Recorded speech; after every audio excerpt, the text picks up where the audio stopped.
Welcome to the Super Gamer Podcast. Welcome to the new Super Gamer Podcast, episode 185. Our guest this week is a writer, performance poet, TTRPG designer, podcaster, former poetry editor for Faya magazine, contributor to the Ultimate Micro RPG book. We have Brandon O'Brien. Thank you for being here. Hi, thanks for having me. Yeah.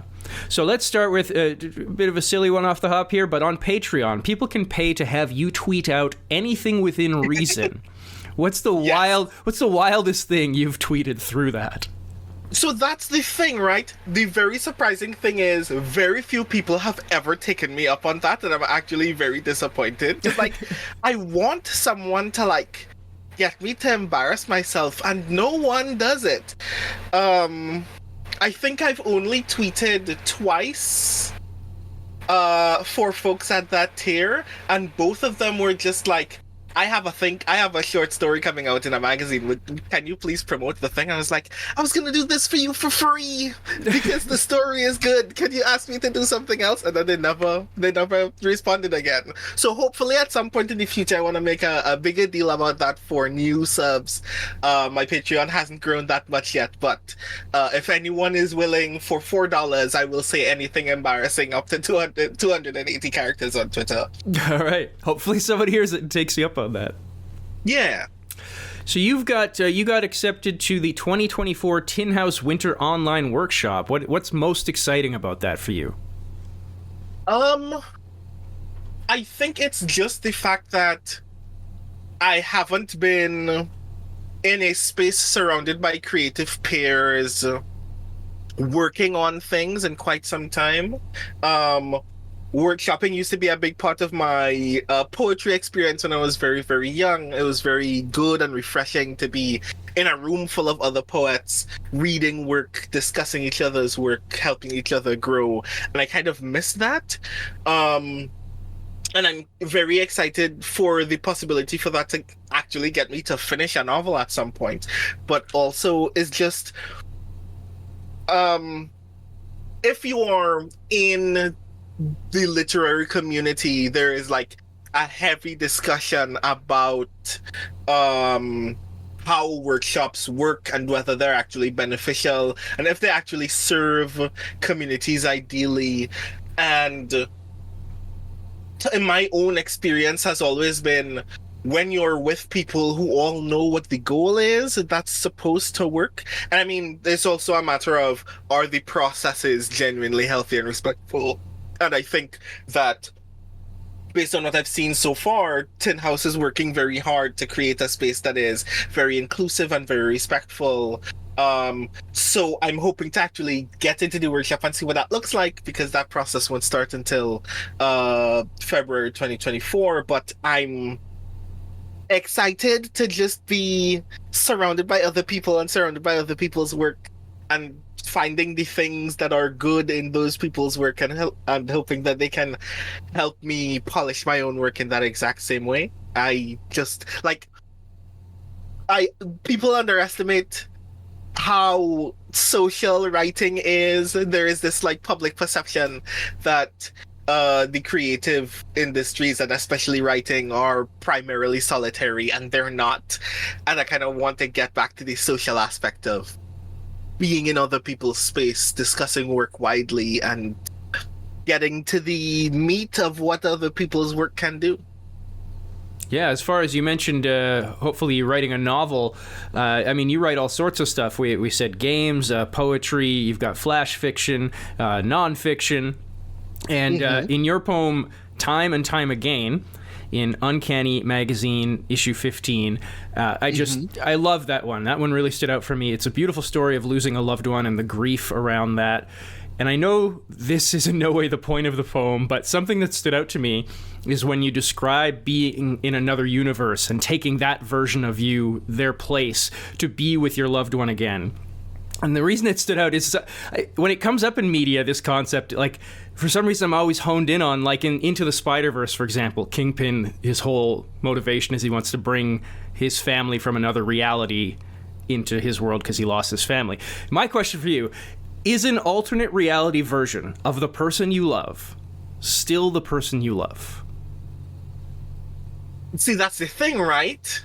Because it's very interesting that you say you think that's not where that poem is coming from. That is very much where that poem is Oh, coming okay. from. Very literally the idea of um existing in this state of grief and then discovering that maybe there is a condition under which you can get this person that you have lost back into your life physically again, and whether you'd still endure that. And in that particular poem's case, a part of that narrative is also the fact that at the end of every other day, that stops happening. You are back in your loneliness, in your grief. But this time you know that at some point in the future you can get them back again, and whether you'd be able to navigate that kind of grief knowing that you will still have that kind of hope in the future, and whether that makes the grief bigger or the hope bigger, and the idea that it makes the hope bigger because it means you have never lost this person.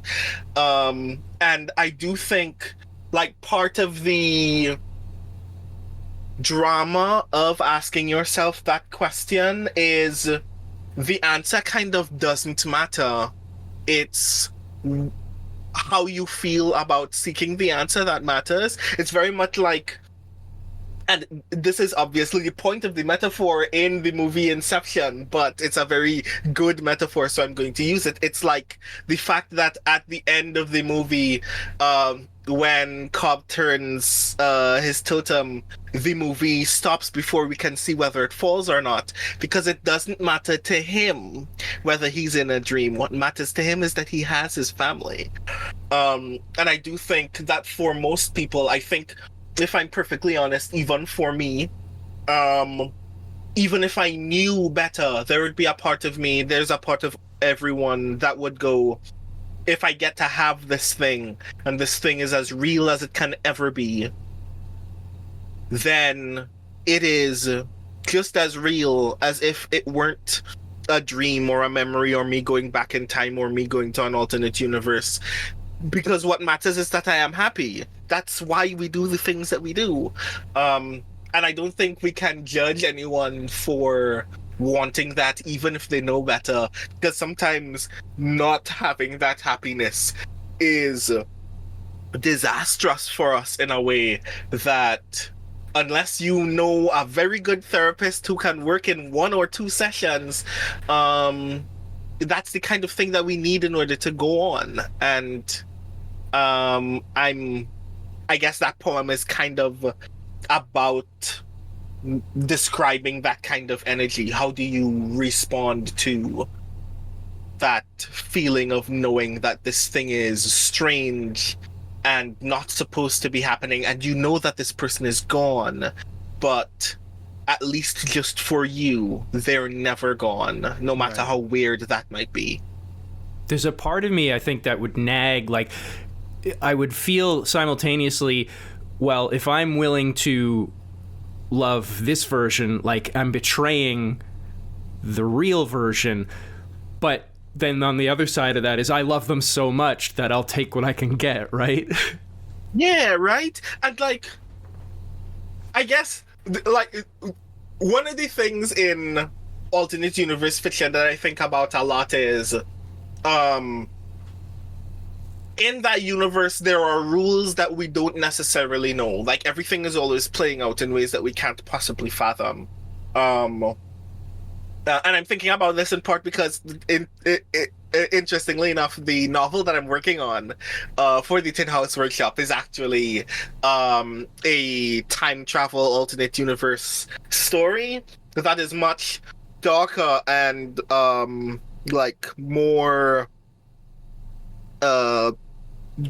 influenced by trauma rather than pursuing some of the light and more curious aspects of those kinds of narratives. And one of the things that I was thinking of when I was outlining the novel is, if you go to another universe, what are you robbing the you in that universe of, if you don't know what they have? Like, if you do take your loved one from this universe, what is the suffering that you have left you in that universe to experience without them? What do they lack now? What will they never learn or gain or know how to use now that you've taken it from them? And um, how would you reckon with the idea that you doing that will have repercussions for you in your universe as well that you will never know? Like, what is it that you're supposed to experience that you've just denied yourself the experience of because you went back here? And I think those questions are just so meaty. Like, they're more interesting to me in terms of questioning how we change our own experiences and the experiences of others, in that sense, than some other questions that we ask about time travel stuff. Like, it's cool to go, what if you killed this dictator in this past lifetime? But one of the things that I think would be far more interesting is, what if every person who has ever gone back in time to kill Hitler instead was given the mandate, why don't you get Hitler a hobby? There's this big, and it's inherently problematic to even consider the possibility. But what would the universe look like if instead of wanting things or destroying things, we were willing to pursue the versions of alternate universes where we were willing to ask those small questions about how people's lives changed and pursued them to their fullest extent and consider what would change for the better or the worse about our real world as a result.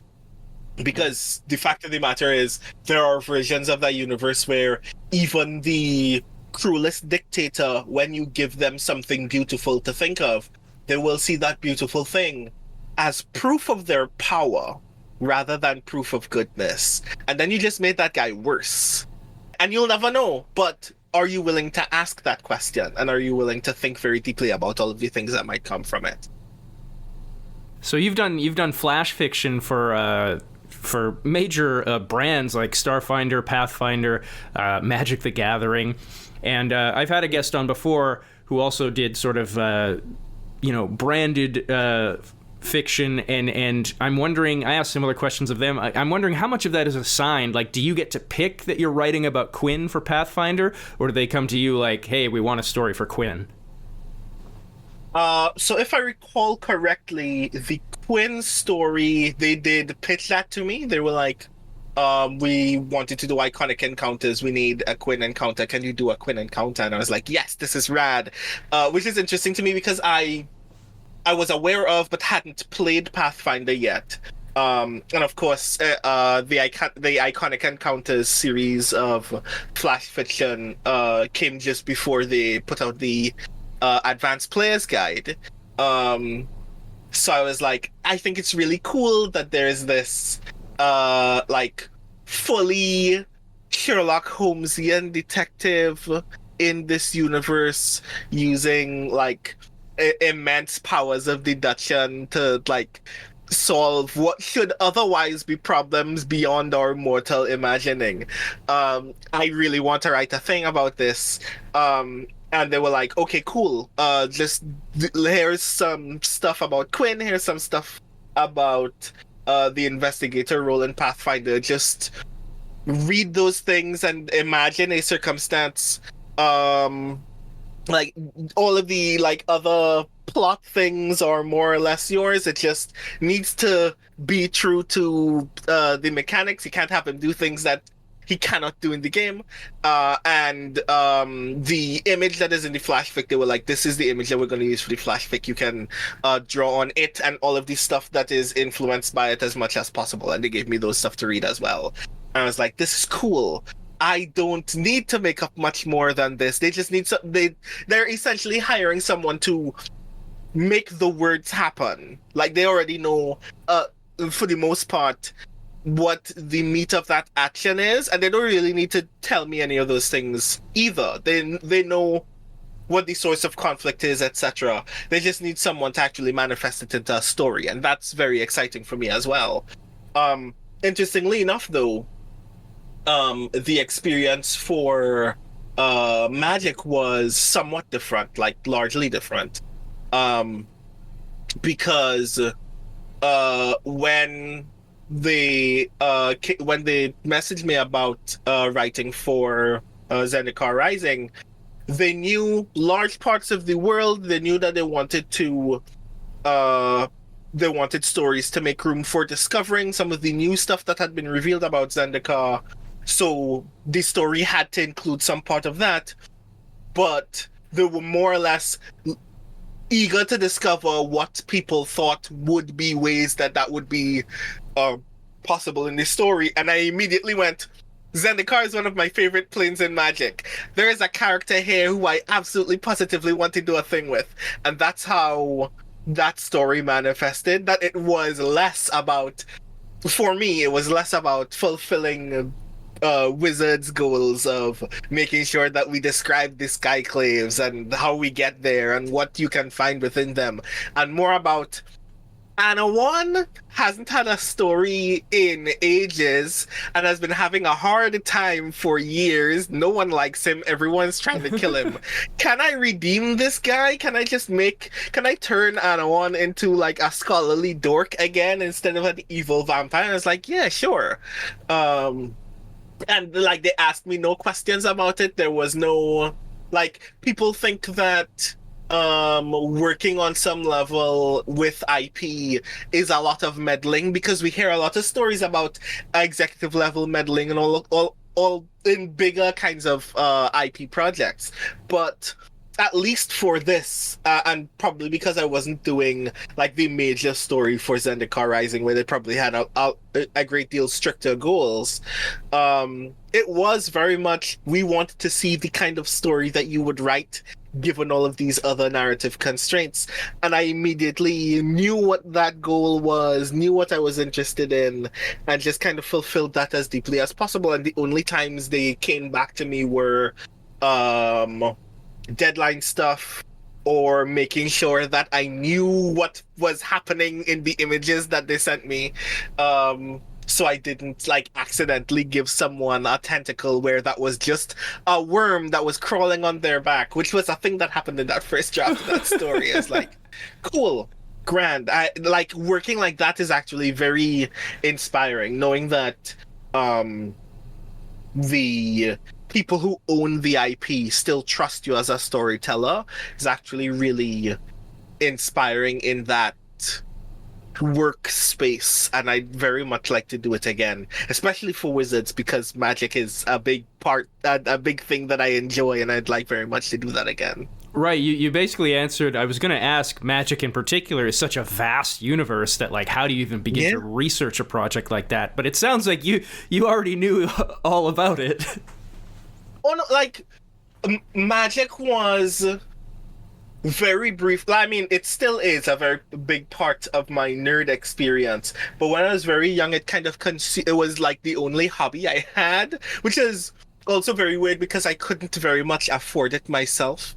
So I would like watch other people play, or I had a couple of decks that people kind of handed it down to me, but it consumed me narratively for a long time, because I thought like the world building they were doing was actually very, very cool. Like, I got back into Magic around the reveal of the Innistrad plane, and immediately got sucked all the way back in. So now that they're doing web fiction again, I'm just very excited to constantly just be reading it again and being immersed in narrative in that sense, because in a lot of ways, for me, and I imagine a lot of other people, it is sometimes the only way you get to experience Magic, because you can't always justify buying cards if you're the only person that you know that plays it, or if the local game store that you would frequent is miles away from you, or you don't have one.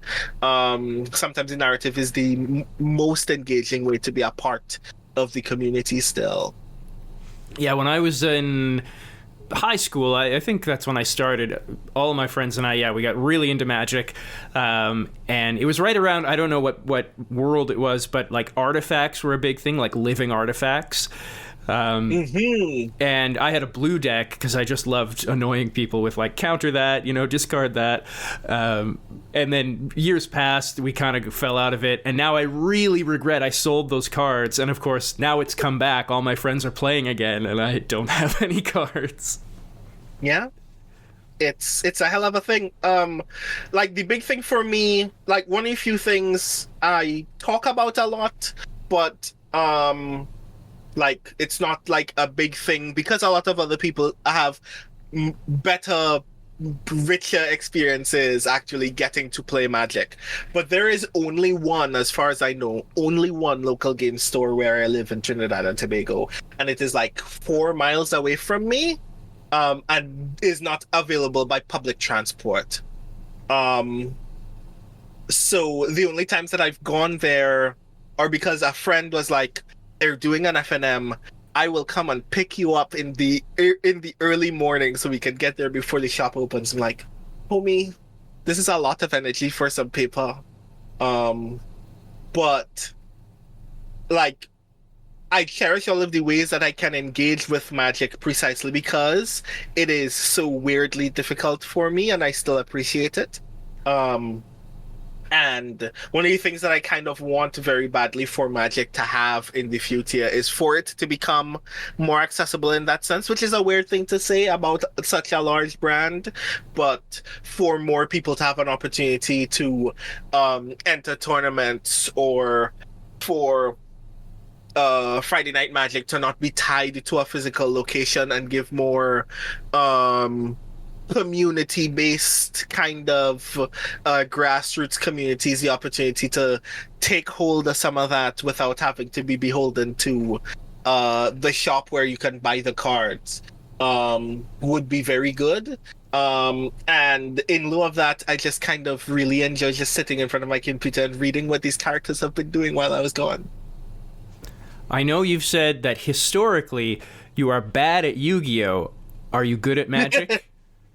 I am bad at Magic. But the thing is, when I say I'm bad at Yu-Gi-Oh!, what I mean is I know how Magic works. Every once in a while, I will see a new thing happen in Yu-Gi-Oh! And have no idea why it's happening. I have been... so I watched the Yu-Gi-Oh! Anime, Yu-Gi-Oh! Arc 5, the anime that revealed the Pendulum Summons. And thoroughly enjoyed the anime, and the entire time I was watching the anime, I was like, that's gonna happen in the game, and no one's going to enjoy it. It's gonna be wild, but no one's gonna enjoy it. And so said, so done. Pendulum Summons perhaps one of the most controversial things to happen to the main game, and then Konami decided, you know what's gonna solve the Yu-Gi-Oh! Problem? Let's make a smaller, quicker version of Yu-Gi-Oh! That just obeys all of the core rules. There's a version of Yu-Gi-Oh! That obeys the core rules. It's called Yu-Gi-Oh!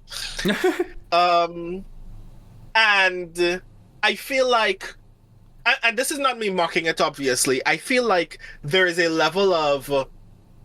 I feel like the way that both of these games imagine complexity is totally different, where Yu-Gi-Oh!'s complexity is inherently in the text of each individual card, where you look at a card and you know this card does various cool and complicated things, and any one of those cool and complicated things can interact with any number of cards in complicated ways. But part of the puzzle of making a Yu-Gi-Oh! Deck is making that card do everything that it says it's going to do.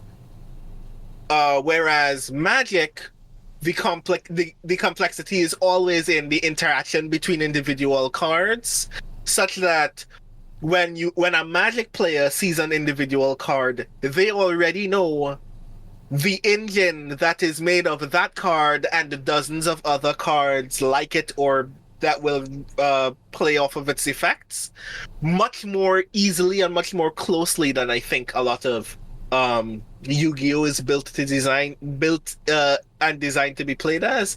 And I think both of those things are very valuable, but I like the way that you put things together in Magic, and I want to be better at doing that. I have never played Yu-Gi-Oh, but you have intrigued me. I mean, Yu-Gi-Oh is still very fun, and it's a lot faster, I think, than Magic is. It's been a while since I've played, but off of muscle memory, I feel like when you know what you're doing in Yu-Gi-Oh, and I guess that's the weird thing too. When you know what you're doing in Yu-Gi-Oh, it plays a lot faster, and when you don't, it plays a lot slower because you're reading a lot more text in Yu-Gi-Oh than you ever will in Magic. One of the podcasts you were on, Speculate, you record yourselves playing various TTRPG games. It's improv, it's role play. And I remember from my brief stint in high school improv, I was told, don't try to be funny, just try to advance the story. The funny will come, and forced funny isn't funny. Does that hold true for what you're doing? And do you think that the fact that you are recording and playing to an audience, does that change how you play the game?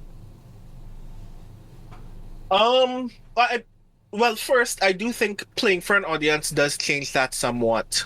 Very much so, because obviously the tone of a home game is you're just trying to please the players at your table.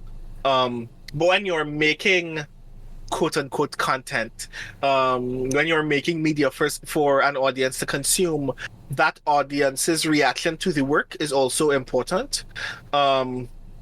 So you can't just play the game that your table is comfortable playing and not consider like how the narrative develops in a unique and organic way, or whether individual beats are as entertaining as possible.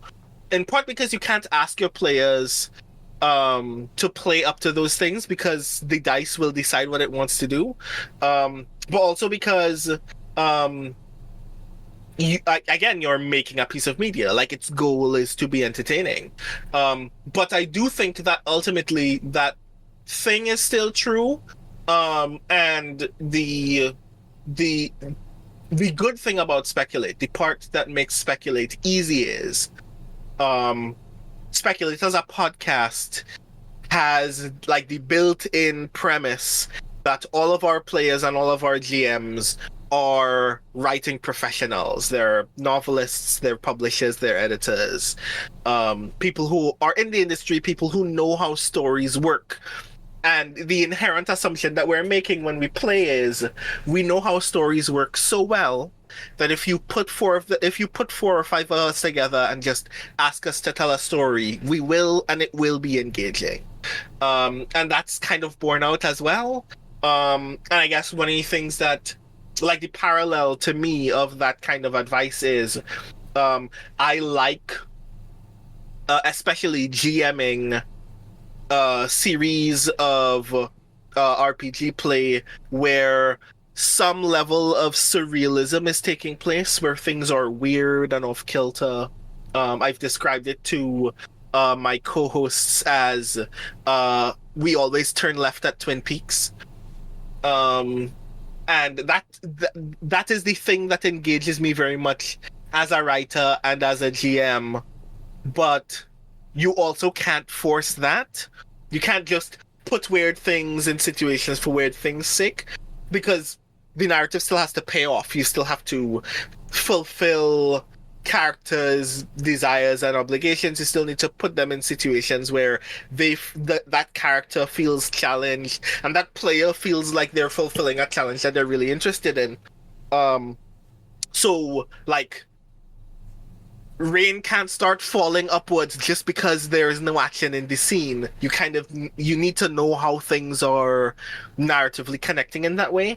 And what I've learned as a result is, what makes a thing truly engaging in that weird sense is not when lots of weird stuff is happening.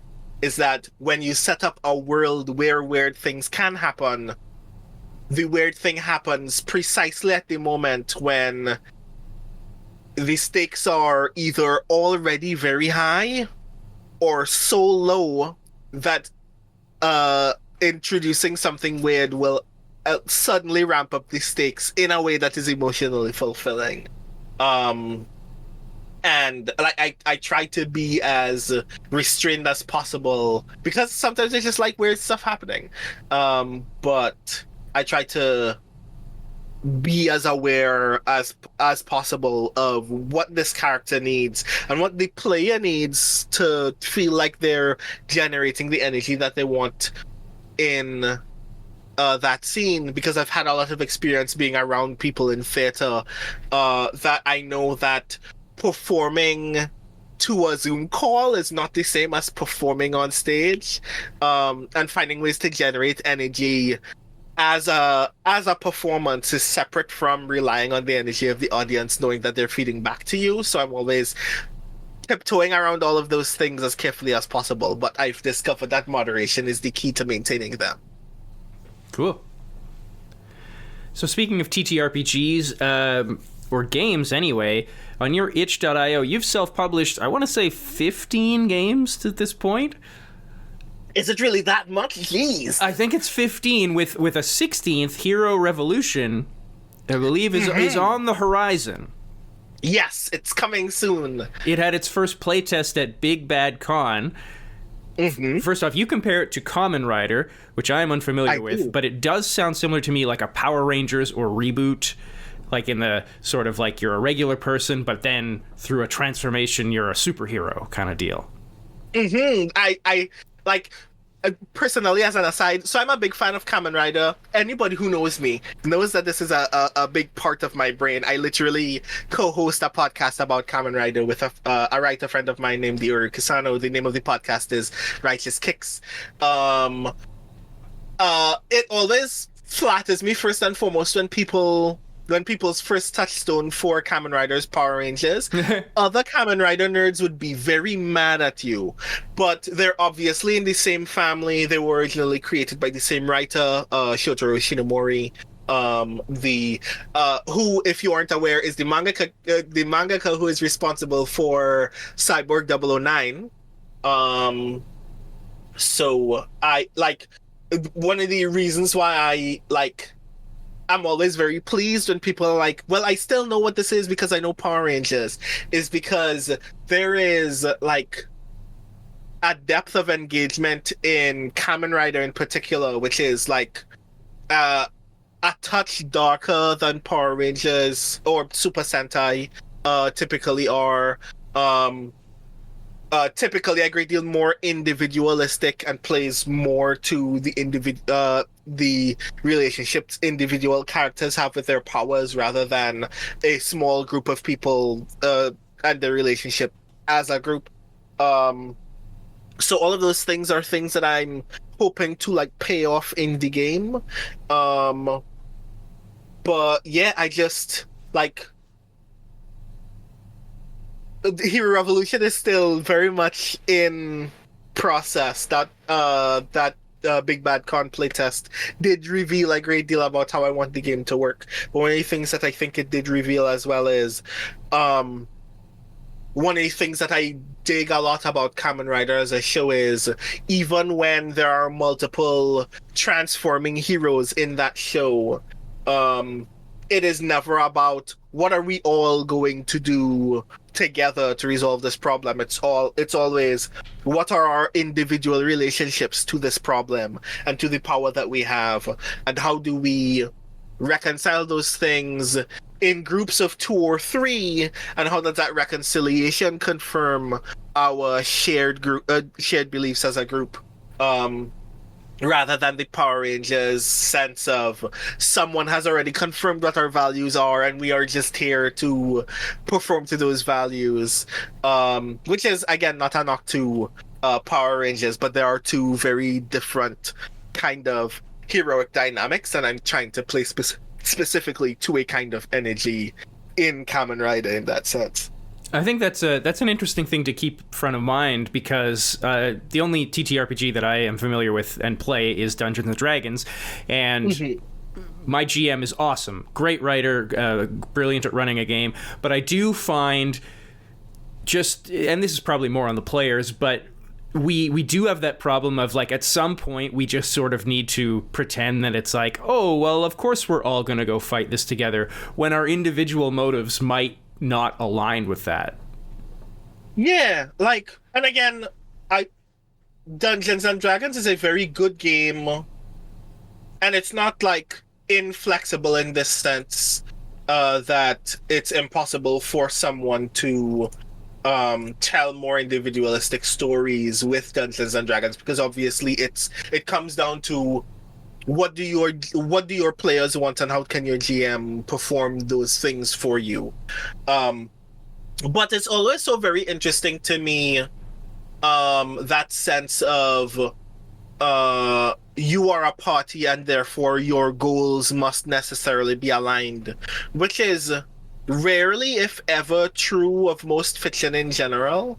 Like, I always think about everyone, like, there is this like regular kind of joke in TTRPG communities that the obvious ways to start a D&D campaign are inherently difficult, because if you don't know each other, why are you here? Right. Like the whole you meet in a tavern. Exactly. Why are we all like, you're telling me that we're here by coincidence, which means that we can leave by coincidence. Right. And there are obviously like solutions to that problem as well, but I'm always more intrigued by the question of how does a group reconcile strongly differing personal opinions, and how does the GM tell a story that still gives everybody the ability to fulfill those narratives very deeply without essentially making a table that is playing against itself.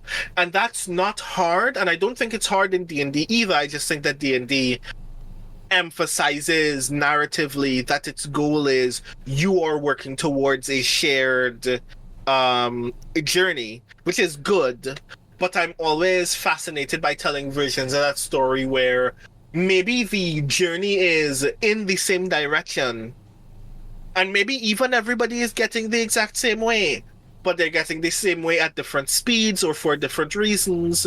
Maybe it's a race, maybe it's an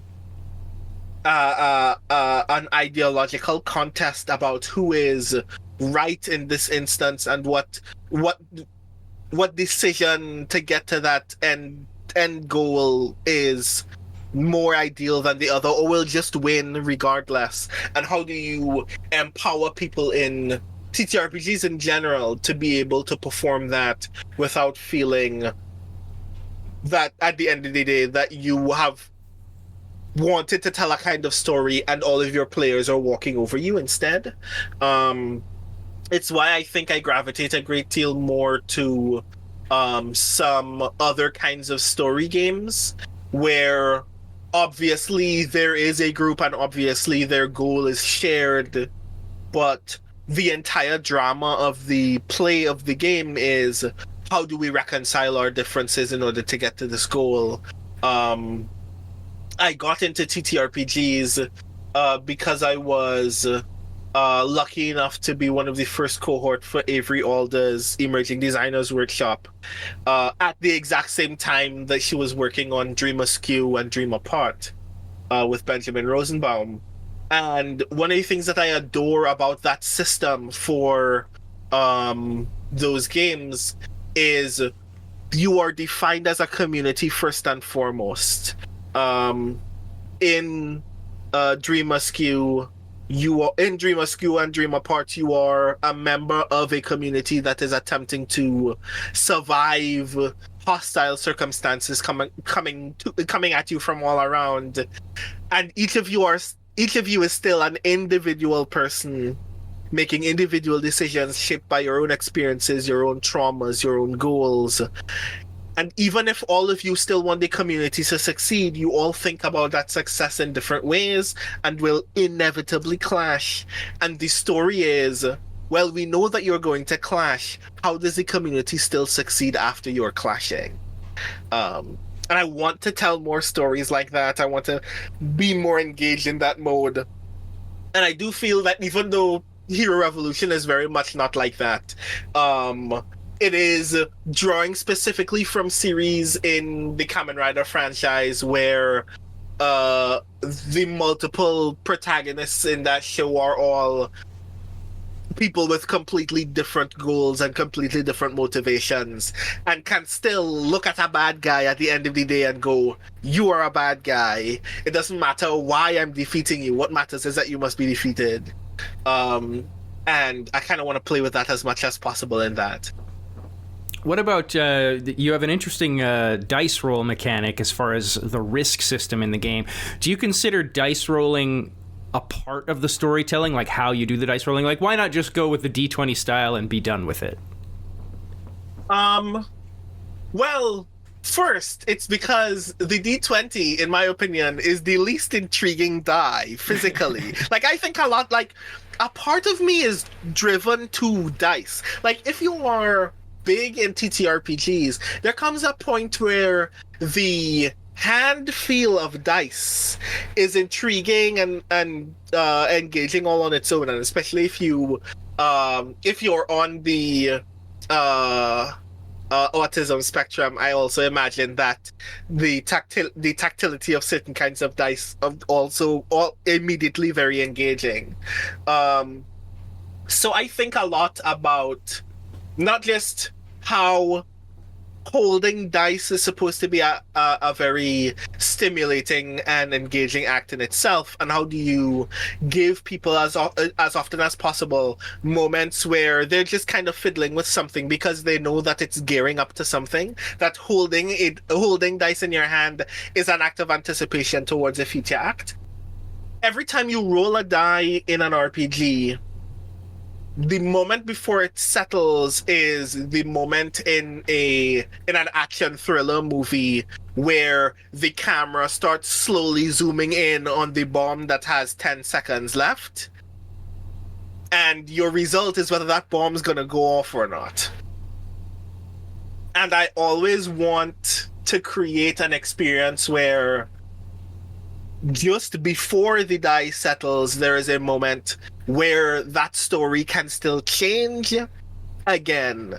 And one of the reasons why I was like tinkering with what eventually became the risk system in this game is because I wanted to create what I hope is a circumstance where a player is hoping for a good outcome, gets half of a good outcome, and goes, wait, there is more that I can do here, so I'm gonna keep doing it, and hoping that things still change. That is the experience of the timer going from 10 seconds to 9 seconds, and that's when the player decides, okay, I'm gonna snip a wire. I don't care which wire it is. And the wire that they snip is gonna decide whether the bomb starts ticking faster or stops. And I think that it's there. The experience that we had in the playtest was like very inspired about the dice itself, and I'm very hopeful that with a couple more touches, the act of rolling dice in the game will be one of the more stimulating parts of playing Hero Revolution. And the system, I'm working on this system more broadly for some other games as well, so I'm hoping that it keeps that energy for some other kinds of narratives as well. Last question on Hero Revolution. I know that is, or at least was, a working title. Have you settled on it? And can you tell us any other titles that you considered? It was very briefly Hero Spark. And I'm not motivated by that at all. And I don't think it's going to remain Hero Revolution, sadly. Although I really do like Hero Revolution. I have no idea what it's going to be. I feel like when I get closer to the end, that the name will call to me, much like everything else I've ever written. But at this point, I am not... Like, obviously the name's goal is to draw people to the thing, but I'm not so terribly frightened that I'm not going to discover what that thing is that will draw people to the game, because I think that the game speaks for itself, or will speak for itself when it's done. So I'm gonna let my muse come to me when they're ready and let me know what the name is supposed to be. I'm just making sure that the game exists first. Possessed by Verse, another game of yours. I love the concept. I love, I don't know if you've ever played Mad vs. City in the Jackbox series. I haven't played it, but I've seen it. It's very, because I wasn't really thinking about it at that point in time, but Mad vs. City is obviously one of the touchstones that I have in mind, because I'm always thinking about how do you inspire people who do not think that they can write poetry to write poetry. And one of the things that I enjoy about Mad vs. City is obviously people who don't think they can rap are now unburdened with the task of actually spitting the verse themselves. They just need to write it, and they will be given a prompt, and you will be amazed at how people who do not think that they are inherently poetic will write some of the coolest things that you've ever discovered. Totally. And then you'll go back to them and like, but I didn't use the prompt that Jackbox gave me. That was all me. It's like, so you're saying that you can write rap then? You're saying that you can write hip hop, that you don't need any guidance. And that was like, as a poet, as the poetry facilitator who has like worked with young people in particular, I'm always thinking of ways to encourage people who don't think that they can write poetry to feel unburdened by the desire to be good or to be perfect and just do the thing. And Possessed by Verse is the business card version of how to compel people to do that. Like, how do you get people who are already willing to break the ice for any other kind of silly thing to break the ice by writing a poem and performing it at someone on the spot, surrounded by other people. And the only reason it disappoints me is every time I'm supposed to go somewhere, every time I'm supposed to leave for a convention, I'm like, I'm gonna print some of these. I'm gonna not forget to go to my itch page and re-download these images and print 100 of these cards, and I always forget. Well, people should not forget to go to your itch page. It is The Rising Tithes, TITHES.itch.io. They can also find you have a book of poetry, Can You Sign My Tentacle, which is at interstellarflightpress.com/canyoussign-my-tentacle.html. Anywhere else you want people to find you? I have a website that is also my newsletter at brandonobrien.xyz. So if you want to hear me talk more about poetry, talk about what's happening in the world in ways that are stimulating and inspiring me, and sometimes see screenshots of whatever mobile game I'm playing at that point in time, you can definitely check out my newsletter at that website. And of course my Patreon, patreon.com/risingtides. Brandon O'Brien, thank you so much. Thank you for having me. This was fun.